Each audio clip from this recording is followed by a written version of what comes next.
Hello, ഇത് Shivaratri part 3 video ആണ് കേട്ടോ. നമ്മൾ രാത്രി അതും വൈകിട്ട് വീണ്ടും വടക്കുന്നാഥിൽ പോകുമെന്ന് പറഞ്ഞിട്ടുണ്ടായിരുന്നല്ലോ. അപ്പം നമ്മൾ വീണ്ടും വടക്കുന്നാഥിലോട്ട് പോയിട്ടോ. അപ്പോൾ വീട്ടിൽ പോയി ഡ്രസ്സൊക്കെ മാറി ഓഫീസ് കഴിഞ്ഞിട്ട് വീട്ടിൽ പോയി ഒന്ന് ഫ്രഷൊക്കെ ആയതിന് ശേഷമാണ് കേട്ടോ വടക്കുന്നാഥിൽ പോകാൻ വേണ്ടിയിട്ട് ഇവിടെ വന്നേ. അത് കഴിഞ്ഞ് ഇവിടെ വൈകിട്ട് ഒരു വലിയൊരു പറയൊക്കെ വയ്ക്കും. ഈ പ്രാവശ്യത്തെ പറ വലിയ സുഖമൊന്നും ഉണ്ടായിരുന്നില്ല കേട്ടോ. കാരണം ഇതിനും ഗംഭീരമായിട്ട് പറ വയ്ക്കാറുണ്ട്. പക്ഷേ ഈ പ്രാവശ്യത്തെ പറ വലിയ സുഖമൊന്നും ഉണ്ടായിരുന്നില്ല. അങ്ങനെ ഞങ്ങളവിടെ മൊത്തത്തിൽ തൊഴുതു.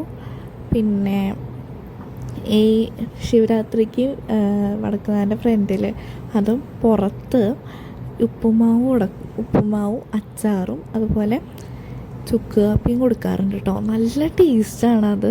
ഇപ്പം നിങ്ങൾ ആരെങ്കിലും ഇത് കഴിച്ചിട്ടുണ്ടോ എന്ന് എനിക്കറിയില്ല. പക്ഷെ ഈ ഒരു കോമ്പിനേഷൻ നല്ല ടേസ്റ്റാണ് കേട്ടോ. അങ്ങനെ അത് ഞങ്ങൾ കഴിച്ചിട്ടുണ്ടായിരുന്നു. ഒരുപാട് ഇഷ്ടപ്പെട്ടു. അവിടെ പോയി ശിവരാത്രിയുടെ അന്ന് പോയി കഴിഞ്ഞാൽ അത് എന്തെങ്കിലും മസ്റ്റായിട്ട് കഴിക്കണം. നിങ്ങൾ ഇനി എപ്പോഴെങ്കിലും പോവുകയാണെങ്കിൽ എന്തെങ്കിലും കഴിക്കണം കേട്ടോ. അങ്ങനെ അതൊക്കെ കഴിഞ്ഞ് ഞങ്ങൾ ജസ്റ്റ് അമ്പലത്തിൻ്റെ ഉള്ളിൽ നിന്ന് ഇറങ്ങിയിട്ട് ഉപ്പുമാവൊക്കെ കഴിച്ചിട്ട് ജസ്റ്റ് ഒന്ന് അവിടെ മൊത്തം ഒന്ന് ചുറ്റിക്കറങ്ങി കേട്ടോ. അങ്ങനെ നമ്മുടെ പാറമക്കാവിൻ്റെ അവിടെ നിന്ന് എഴുന്നള്ളിപ്പുണ്ടായിരുന്നു. അപ്പോൾ എല്ലാ അമ്പലത്തിൽ നിന്നും ലാലൂർ, അതുപോലെ നെയ്തിലക്കാവിലമ്മ, അങ്ങനെ കണിമംഗലം ശാസ്താവ്, അങ്ങനെ തൃശ്ശൂർ പൂരത്തിന് ഏതൊക്കെ ഭാഗത്തു നിന്നൊക്കെയാണ് ആനകൾ വരുന്നതെന്ന് വെച്ചാൽ അവിടെ നിന്നൊക്കെ എഴുന്നള്ളിപ്പ് ഉണ്ടാവാറുണ്ട്. രാത്രി എല്ലാവരും കൂടി ഒരുമിച്ചൊരു എഴുന്നള്ളിപ്പുണ്ട് കേട്ടോ. അതൊരു 11 മണി 12 മണിയൊക്കെ ആവും എഴുന്നള്ളിപ്പിന്. അതിനൊന്നും നമ്മൾ നിന്നില്ല. പാറമേക്കാവിൻ്റെ എഴുന്നള്ളിപ്പ് കണ്ടിട്ട് നമ്മൾ ഇവിടുന്ന് പോന്നു കേട്ടോ. ഇന്നത്തെ വീഡിയോ ഇത്രേ ഉള്ളൂ. അപ്പോൾ അടുത്തൊരു പാർട്ടായിട്ട് വരുന്നവരെ ബൈ.